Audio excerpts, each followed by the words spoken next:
Good morning, everyone. Thank you for joining us for our annual meeting recap. We're sorry that you couldn't join us on Friday, but we're happy to share the same information with you now. My name is Gretchen Sprinkle. I'm the Executive Director of Kishwaukee United Way. Care to introduce yourself, Sheridan? Okay. I'm Sheridan Threadgill. I'm the Community Engagement Coordinator at Kishwaukee United Way. All right, so welcome everyone. We're so glad that you're here.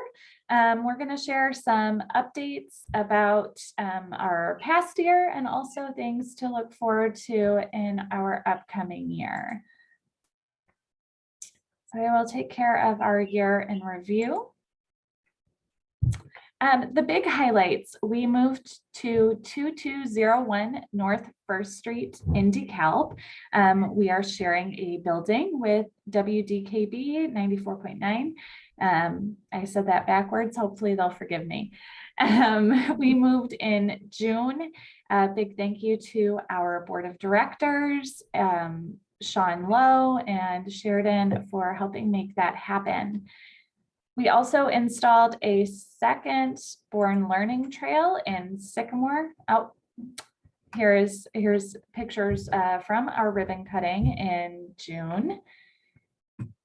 We're at the corner of North 1st Street and Dresser. Our entrance faces Dresser Road if ever you come to visit.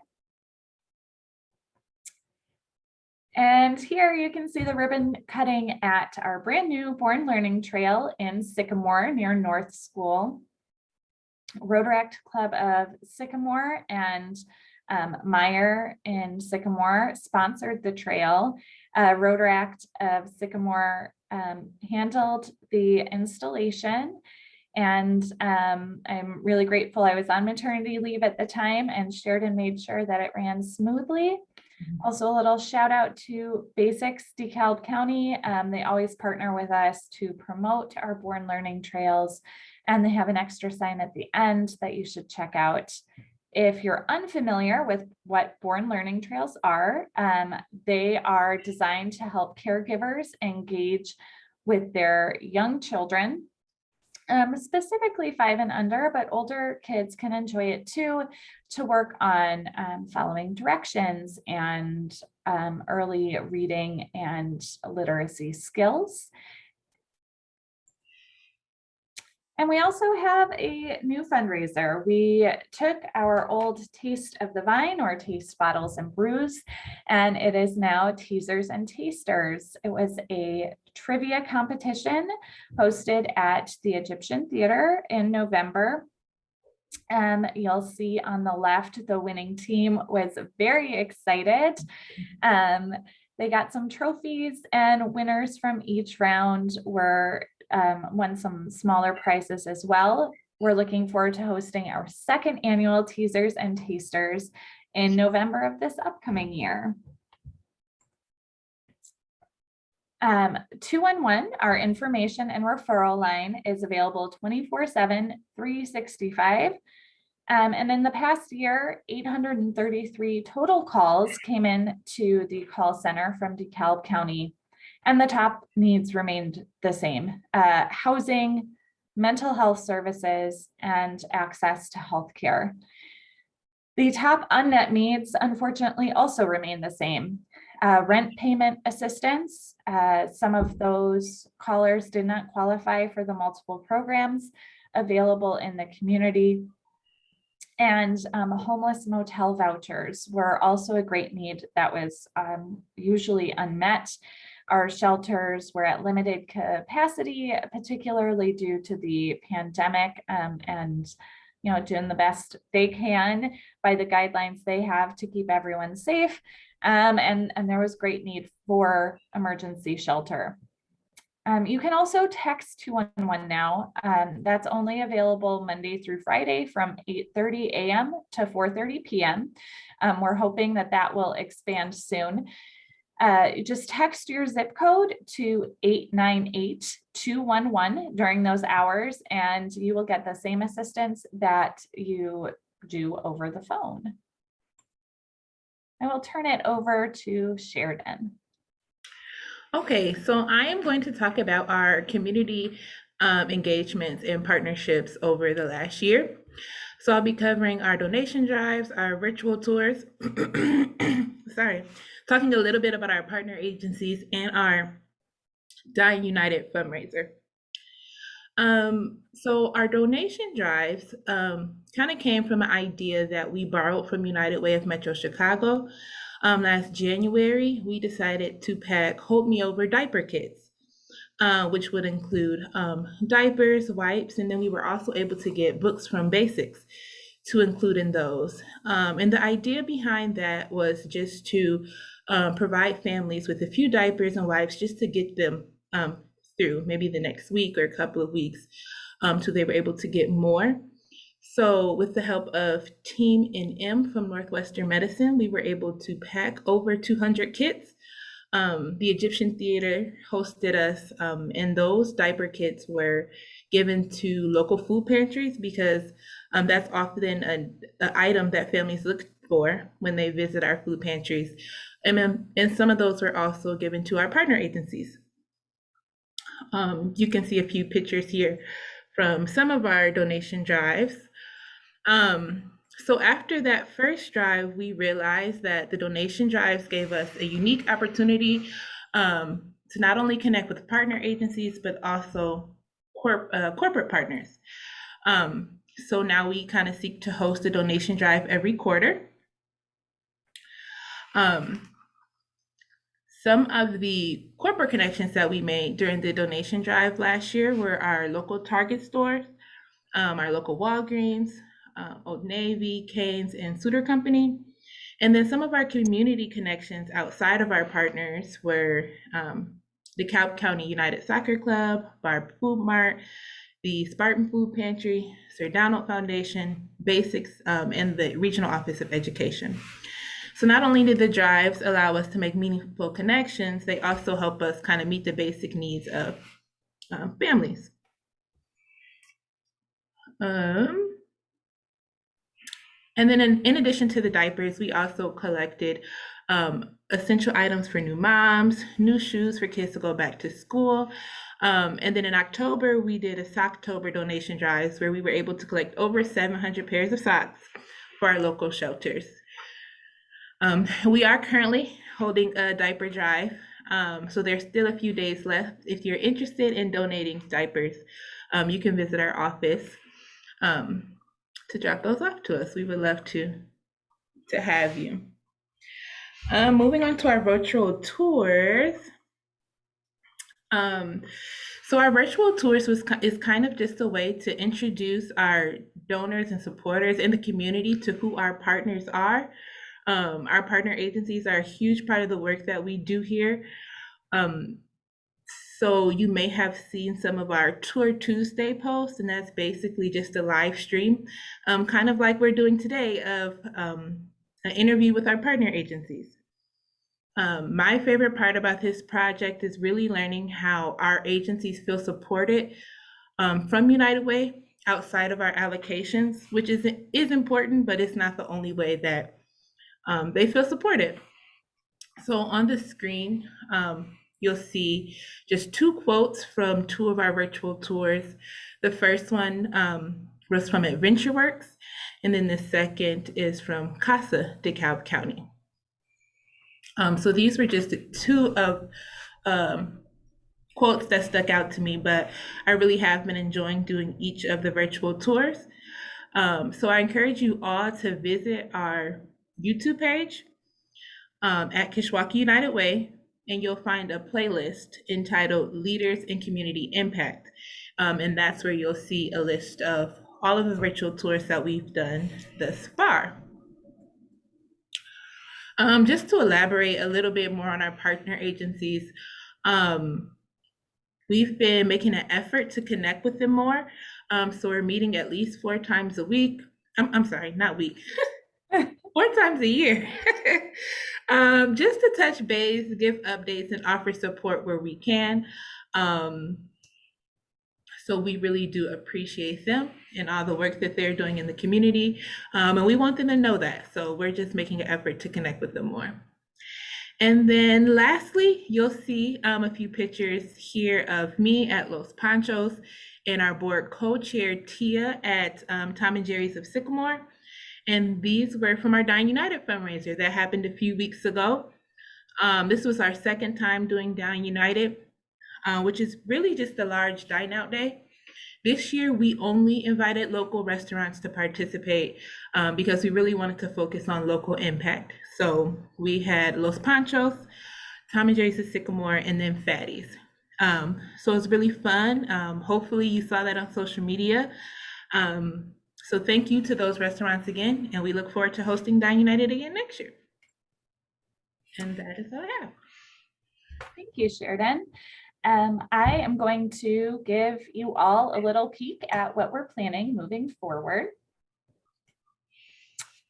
And we're really focusing on advocacy this year, both with ALICE, which stands for Asset Limited Income Constrained Employees, as well as 211. So the first ALICE report came out in March of 2020, and I should specify the first ALICE report for Illinois, right before the pandemic hit. And we have been working to use that data to help DeKalb County and work with other partners in the community to address those needs. And the long and the short of it is ALICE families or households are individuals and families living above federal poverty guidelines, but below a sustainable survival income. And that is based on the cost of living. We anticipate a new report based on the 2020 census data sometime this year. Let me share a graphic. So ALICE households, they do not have savings in general, to rebound from a crisis. And a crisis is really anything from a flat tire to being sick with the flu even. These are people that are often hourly workers that usually don't have benefits, or at least not robust benefits. So they're working, but they're not earning enough. We're also very grateful. We received a $10,000 grant from United Way Worldwide that is going to allow us to invest in some research with the Center for Governmental Studies at NIU to pinpoint where our ALICE households in DeKalb County are and what their greatest needs are. We can speculate all day that maybe it's transportation or childcare, but we would rather hear it from the people that are most affected by these things, and then work with our community partners and other funders in the community to address those problems. So this is, these graphics are a little outdated because they're based off the first ALICE report, but DeKalb, Genoa, Kirkland, and Shabana have the highest rates of ALICE in DeKalb County. And that totals just under 14,000 households, or over 37,000 individuals that are either living as an ALICE household or living in poverty. A young family of 4, so 2 young children, not school aged yet, needs a combined hourly wage of almost $32 an hour just to make ends meet, pay their taxes, pay for healthcare, pay for rent, for food, for transportation, and childcare. So that means if you have someone making $10 an hour, the other adult in that household needs to be making almost $22 an hour. And these are based off of our 2017 data that fueled the first ALICE report. We know that inflation is very high right now, so we can expect that this number is higher. On the other hand, a single adult living in DeKalb County needs just under $10 an hour to survive. Again, this is based off 2017 data. We are part of a statewide initiative from United Way of Illinois to get 211 to every county in Illinois. Illinois is the last state in the union that does not have 100% 211 coverage. So we are helping United Way of Illinois advocate at a state level, at a state legislature and budgetary level to get access to all counties.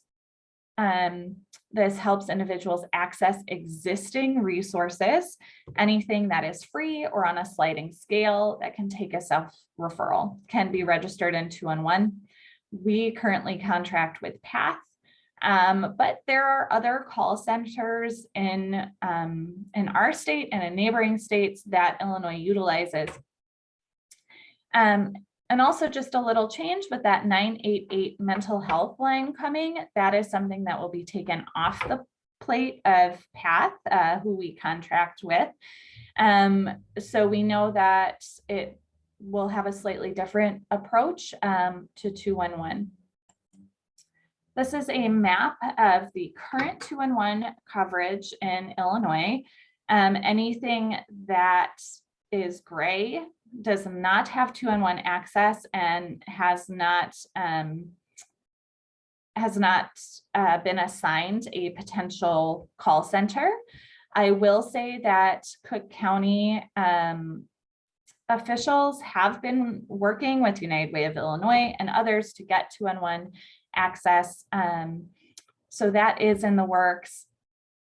And anything in white does not have 211, but could be absorbed by the call center that we also contract with.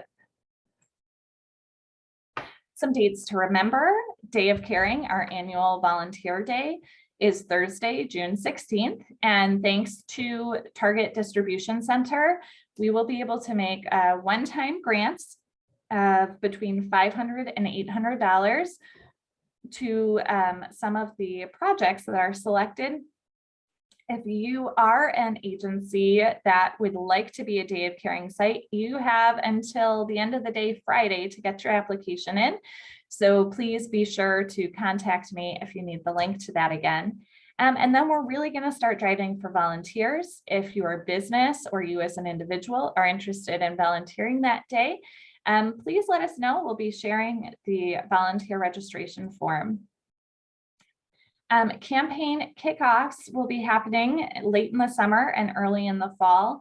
There are lots of ways that your business or your agency can run a campaign, and every penny counts. It really goes a long way. It's amplified by matching funds that we receive and other grants. And we would be happy to talk with you about how easy it is to run a campaign.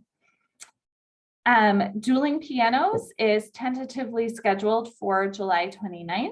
We're hoping to host at Fatty's again. And Teasers and Tasters will be November 17th at the Egyptian Theater. Here are just some pictures from our campaigns. A big thank you to Northwestern Medicine for not only supporting us with a campaign, but some annual funds they give that help fund 211. You see Tia Anderson, our co-chair, in the bottom left-hand corner. She is from Heartland Bank and Trust. They always run a campaign and they are a proud United Way community partner. You can see a check presentation from Niagara Gas, and then Mary Freeman, another board member, dropping off checks from FNBO, First National Bank of Omaha, that runs campaigns as well. Our Leo Olson Awards were presented at our annual meeting, but I want to give credit to those recipients again. So I will be reading the speeches that were read on Friday. I first had the pleasure of working with this individual with DeKalb County Nonprofit Partnership Committees in 2014. They bring energy to any room they are in and advocacy for their organization and the families they serve. Kishwaukee United Way has long benefited From that enthusiasm and this person's willingness to share both the impact of their work and the impact of Kishwaukee United Way on their work to our corporate partners. I can always count on this community leader to run a United Way campaign, speak about the benefits of collaboration, and ask me about my kids. So I would like to recognize a true friend to Kishwaukee United Way, Susan Peterson, Executive Director of 4C, Community Coordinated Childcare. Our second and equally worthy recipient is another face known around the community. They are always ready to help advocate for the work of our local nonprofit sector in all the avenues available to them. In fact, I would argue that this individual is the best example of what it means to advocate for a community as a whole. They have helped us tremendously in our move to our new office. They donated their time and energy to teasers and tasters. I'm actually not sure when this person gets a chance to sleep. If they aren't talking about community activities, they're participating in them. And if they aren't doing that, they may be over on our side of the building, changing light bulbs or helping me move a table. The DeKalb Sycamore community would just not be the same without his presence and stewardship. So we would like to recognize Sean Lowe of 94.9 WDKB.